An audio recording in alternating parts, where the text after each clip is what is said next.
Look, I'm kind of in a hurry. I want to get to Smiler's before it closes. Wait, Smiler's is open 24 hours. No. Before the MCU turned crossovers into a lifestyle choice, TV was already out here quietly building shared universes, like it was hiding contraband in the writer's room.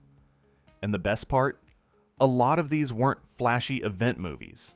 They were little connections.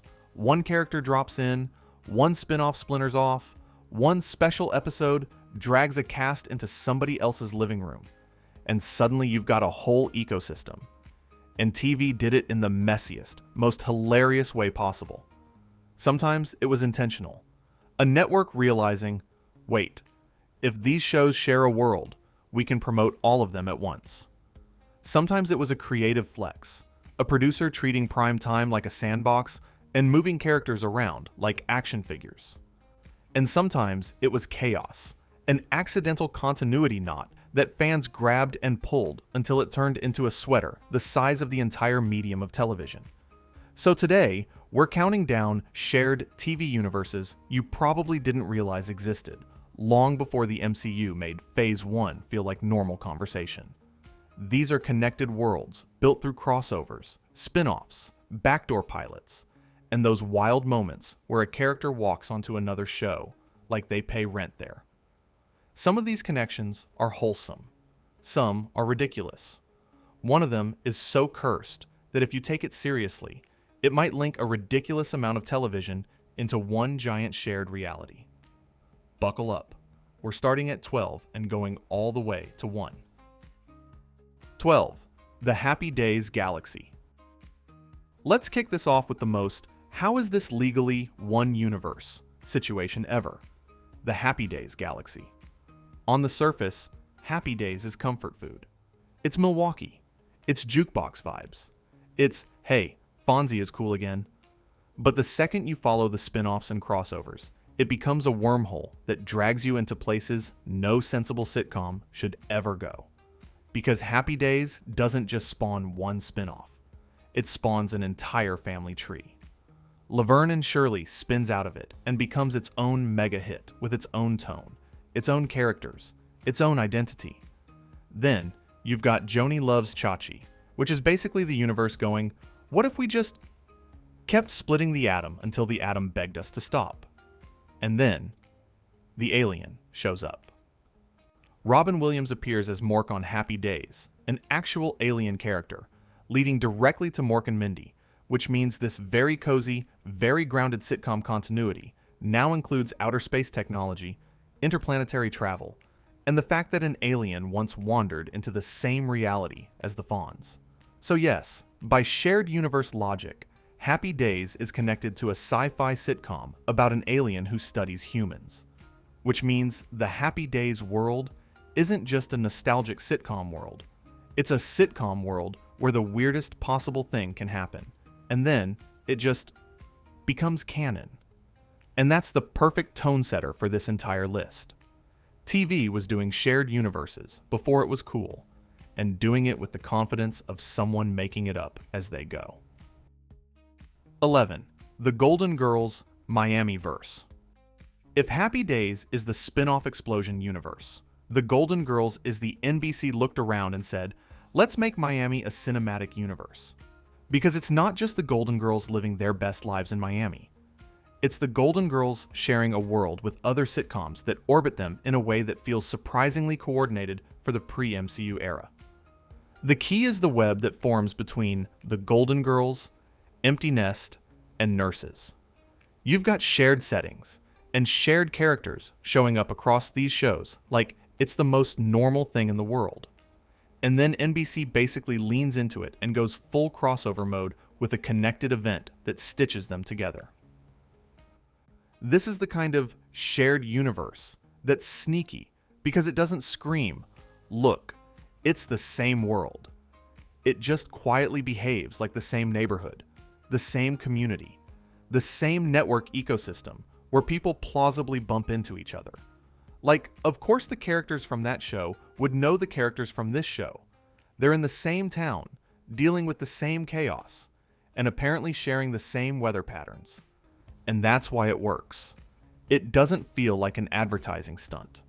It feels like Miami is one big sitcom terrarium, and NBC is shaking it to see what happens. The Golden Girls is the anchor, and the orbiting shows are like satellites. Different vibes, different casts, but connected enough that the illusion holds. So while Marvel was later building a world with post-credit scenes, NBC was building a world with people walking into the wrong house, someone's cousin becoming a recurring character, and a shared setting that makes it all feel weirdly real. 10. The John Munch Multiverse. Okay, now we get to the kind of shared universe that feels like cheating, because this one isn't these two shows crossed over once. This is one character wandered across television like he was collecting stamps. John Munch, played by Richard Belzer, starts as a detective on homicide. Life on the street. Great. Solid. Makes sense. Then he appears in Law & Order, because those worlds can connect. Also makes sense. But then it keeps happening, and happening, and happening. Munch becomes this bizarre constant of television, showing up in different franchises, like he's the Grim Reaper of continuity. And here's where it gets spicy. He even pops up in The X-Files. That's the moment your brain does a little reboot. Because now, you're not just linking cop shows. You're linking a gritty police drama to a paranormal conspiracy sci-fi series. Which means, in some shared universe logic, Mulder and Scully breathe the same air as characters from the Law & Order world. And because Munch connects to other shows through other crossovers, fans have spent years drawing elaborate if A connects to B and B connects to C maps that turn this into a domino chain. Now, to be fair, TV didn't necessarily plan this like a master blueprint. It's more like the same character became an inside joke that writers loved using.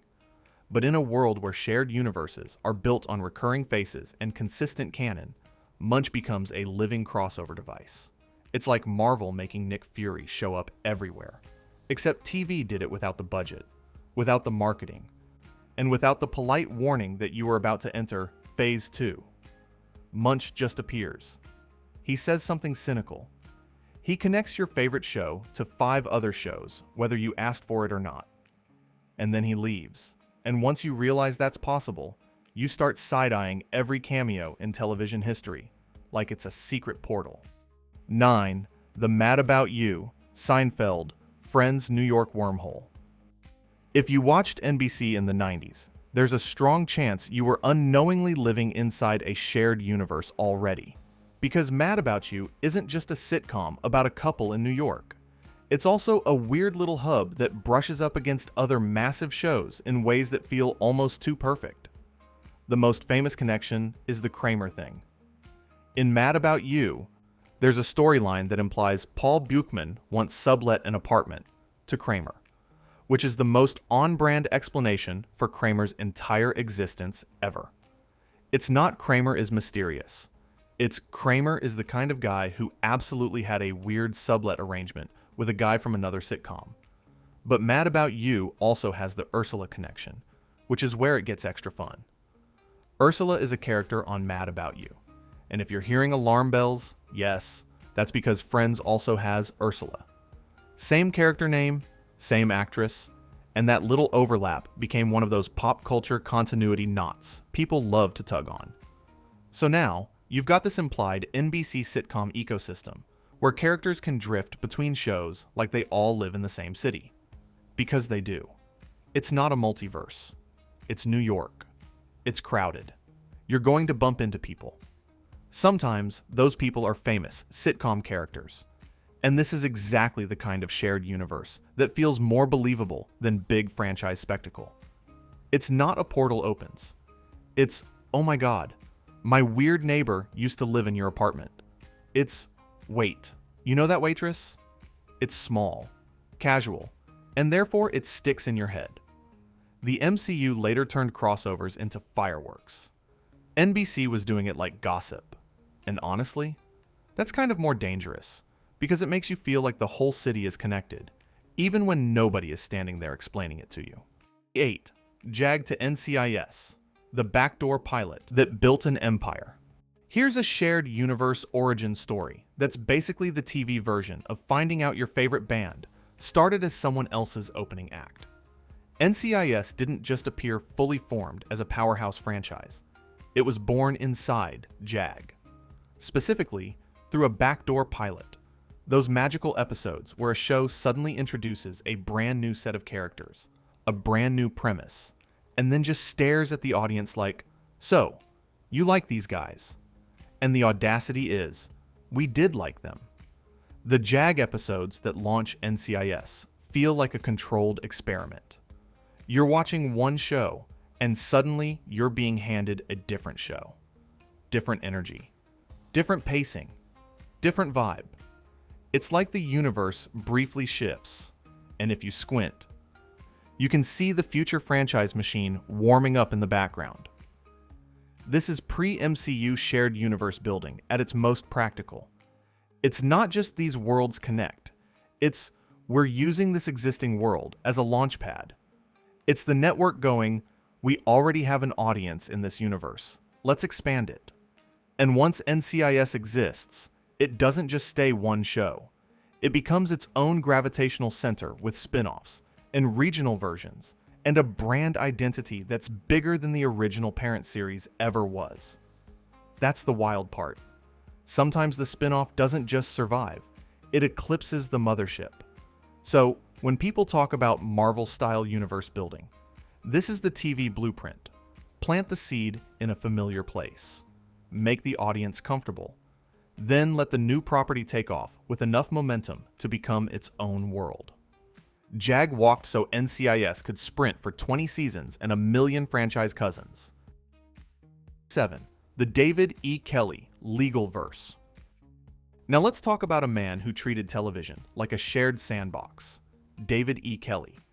Because if you watched legal TV in the late 90s and early 2000s, there's a decent chance you were watching interconnected worlds without even thinking about it.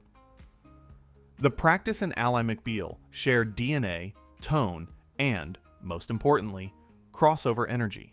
They aren't just shows that aired around the same time. They're shows that feel like they exist in the same ecosystem of courtrooms, offices, and incredibly dramatic hallway conversations. And then you get Boston Legal, which spins out of The Practice and basically becomes the shared universe matured into a different vibe era. You can feel the evolution. More eccentric, more character-driven, more willing to get weird. But it's still part of that same legal lineage. Like the universe grew a new personality as it aged. What makes this universe fun is that it's not trying to be a superhero franchise. It's trying to be a world where these kinds of people could plausibly cross paths. Lawyers move firms. Cases overlap. A character from one show showing up in another doesn't feel like a stunt. It feels like Tuesday. And Kelley's approach is also very MCU adjacent in one crucial way. He builds recognizable brands inside a consistent reality. You know the rhythm. You know the tone. You know the kind of emotional speech you're about to get before someone dramatically walks out of a conference room. So while Marvel later built a universe around cosmic threats, Kelley built one around legal chaos, personal drama, and the kind of dialogue that sounds like it was written at 3 a.m. with an espresso IV. It's shared universe building, but instead of superpowers, the power is being able to win a case and deliver a monologue that changes someone's life in exactly 42 seconds. 6. The Saint Elsewhere. Everything might be connected. Effect. Alright, this is where the list takes a hard left into TV conspiracy corkboard territory. Because Saint Elsewhere is a medical drama that, depending on how you interpret one infamous finale twist, accidentally becomes the gateway to one of the biggest shared universe theories in television history. Here's the safe, non-spoiler version. Saint Elsewhere ends in a way that makes people question what parts of the show were real inside its own universe. And once fans started pulling on that thread, they noticed something. Saint Elsewhere connects to other shows through character appearances and crossover logic. Doctors and characters pop up elsewhere. The world touches other worlds. And in shared universe math, that's all it takes. Because if show A connects to show B, and show B connects to show C, and so on, you can build a chain. A ridiculous chain. A chain that can balloon until you're standing over a mountain of TV titles whispering, "So you're telling me this is all the same reality?" Now, is this official canon across all those shows? No. This is fan logic. This is the kind of thing that happens when people love TV enough to treat continuity like it's a sport. But it's also important because it shows something the MCU later perfected.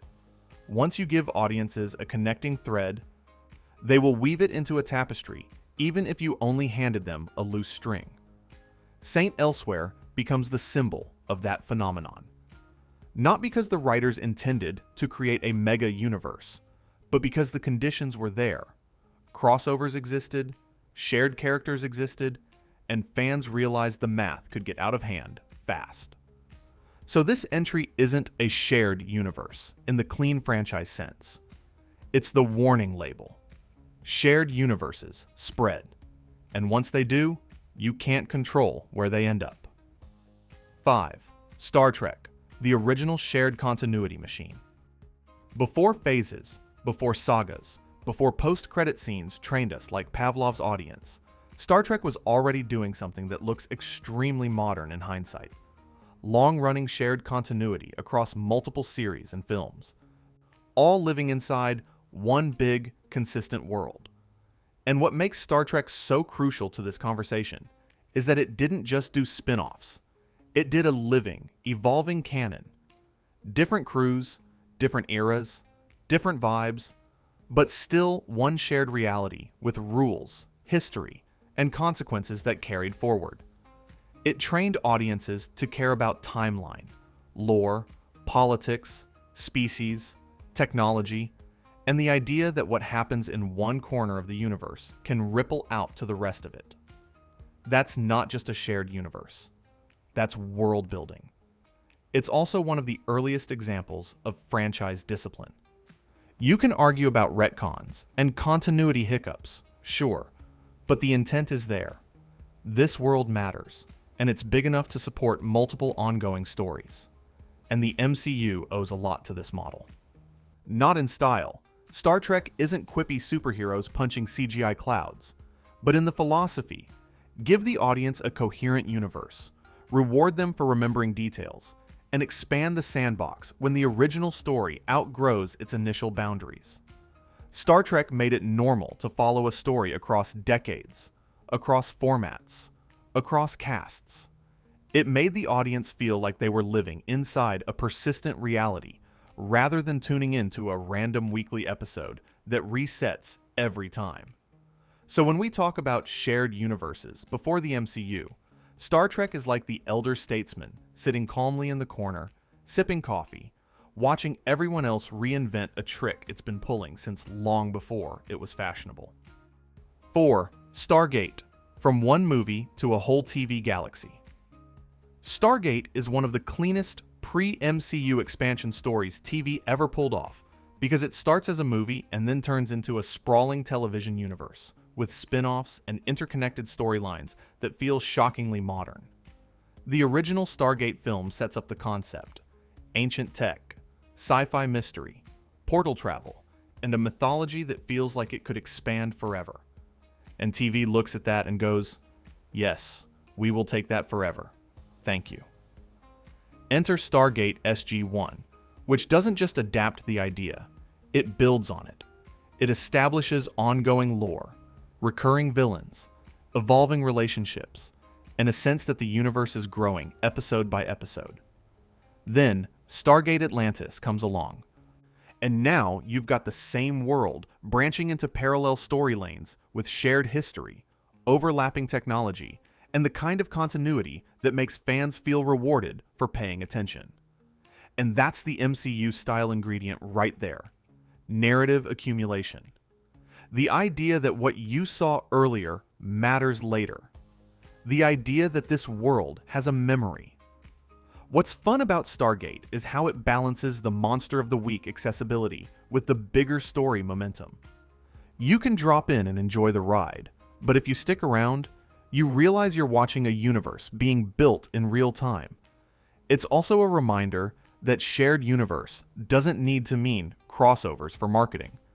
Sometimes it's just the natural result of a story world that's too big for one show. The concept wants to sprawl, and the franchise lets it. So while Marvel later made interconnected franchises feel inevitable, Stargate proved you could do it on TV in a way that's coherent, satisfying, and genuinely expansive, without needing to invent a new phase every time you introduce a new corner of the world. Number 3. The Cheers Constellation. If you want a shared universe that feels like the warmest possible version of franchise building, look at Cheers and what it becomes. Cheers starts as a single setting, a bar, a cozy hub where the same people show up week after week to talk about life, love, and whatever chaos just happened outside. But that bar turns into a gravitational center. The biggest and most obvious branch is Frasier. A character who begins as a part of the Cheers ensemble ends up anchoring his own series with its own tone. More refined, more farcical, more about family dynamics and intellectual snobbery. And yet it's still connected. Same guy, same history, same world. You don't need a portal to make it feel linked. You just need a character with enough depth to carry a new show. Then you've got the broader network of connections, including crossovers that reinforce the idea that these sitcom worlds aren't isolated islands. Characters from one show can realistically travel, visit, appear, or be referenced. It's the sitcom version of cameo culture, except it actually builds continuity instead of just doing a wink at the audience. And that's why the Cheers constellation matters. It shows how shared universes can grow organically. It's not a master plan. It's a setting and a cast so strong that the world feels bigger than the room you're filming in. The MCU later made spin-off characters get their own franchise, a standard move. Cheers did it in the most low-key way possible. Take a character you already know, move him to a new setting, keep his past intact, and let the universe breathe. It's shared universe storytelling without the spectacle. Just a world that feels lived in enough that when someone leaves, you believe they keep living somewhere else. 2. The Norman Lear sitcom universe. Long before shared universes became a marketing strategy, Norman Lear was building a TV world that felt like America arguing with itself in real time, and the way his shows connect is so natural that it almost doesn't register as universe building until you step back and see the full web. All in the Family becomes an anchor. From there, you get the Jeffersons spinning out with characters who already feel like they belong to a bigger neighborhood. Then you've got Maude, which branches out with its own identity while still feeling connected to the same cultural ecosystem. And then Good Times arrives, emerging from that same lineage. What makes these connections powerful is that they aren't just, hey, here's a crossover episode. They're the result of a shared social and thematic universe.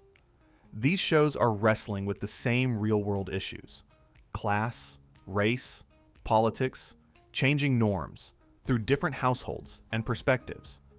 That gives the entire universe a cohesive identity even when the characters and tones shift. It's not the Learverse because someone said it out loud. It's the Learverse because you can feel the continuity of worldview and community. You can trace how ideas and tensions move from one series to another, like a baton being passed. And that's a huge pre-MCU lesson. Shared universes don't need cosmic stakes. They need connective tissue. They need a world that feels consistent enough that moving from one show to another feels like switching streets in the same city. Marvel later used shared universes to build momentum toward epic showdowns. Lear used it to build a portrait of a society in motion. Different goal, same underlying trick. Create a world big enough that multiple stories can coexist, overlap, and reflect each other. And in its own way, that's just as ambitious as anything with superheroes. 1. The domino chain universe. When one crossover connects everything all right. Here's the finale twist of this whole topic. The most dangerous shared universe isn't the one with the biggest franchise. It's the one with the most connections. Because once crossovers exist at all, television becomes a domino chain. Show A crosses with Show B. Show B shares a character with Show C. Show C references an event from Show D. And before you know it, fans are out here doing shared universe algebra like it's a final exam. This is where things like the John Munch situation become rocket fuel. This is where theory frameworks like the Saint Elsewhere, everything might link effect turn from a fun thought experiment into a full-blown obsession. And the wild thing is, TV accidentally encouraged this for decades. Networks loved special appearances. Producers loved inside jokes. Writers loved slipping in a familiar face because it instantly creates depth. It tells you the world is bigger than the episode you're watching. Even if they didn't mean to create a mega universe, they created the conditions for one. That's why this entry is number 1. Not because it's a single official franchise with a logo and a roadmap, but because it explains the phenomenon. Shared universes existed before the MCU because TV is inherently built for connection. It's built on recurring characters, long-running casts, network scheduling, and the simple truth that audiences love recognition. Marvel just professionalized it. Marvel made it neat. Marvel made it something you could put on a timeline graphic and sell to investors. But TV? TV did it like gossip, like accidents, like a little wink that grew into a web. And that's why discovering these pre-MCU shared universes feels so fun. Because you're not just watching shows. You're uncovering the hidden tunnels between them. And once you see the tunnels, you can't unsee them. Conclusion. So yeah, the MCU didn't invent shared universes. It just made them official, polished, and insanely profitable. Television was already doing it for decades. Sometimes as strategy, sometimes as creativity, and sometimes because a writer woke up and said, "Wouldn't it be funny if this guy showed up on that show?" And nobody stopped them. And honestly, that messiness is part of the charm. These connections weren't always designed to lead to Phase 3. Sometimes they were just there to make the world feel lived in. A barfly visits another show. A character gets a spin-off and carries their past with them. A backdoor pilot launches an entire empire. A single detective walks across franchises like he's got a universal transit pass. Or a finale twist creates a fan theory so massive it makes you stare at your TV shelf like it's connected evidence. It's a reminder that shared universes don't have to be giant and flashy. They can be small, human, and weirdly believable. They can feel like a city where everybody's stories overlap. Or they can be a chain reaction that accidentally turns half of TV history into one tangled web. Now I've got to ask, which one surprised you the most? And what's your favorite, wait, those shows are connected moment that I didn't include? If you want to follow up, we can do part 2 as Network Night Universes, like NBC Thursday, TGIF era crossovers, or the weird time networks tried to make entire lineups feel like one world. Because trust me, we've barely scratched the crossover iceberg.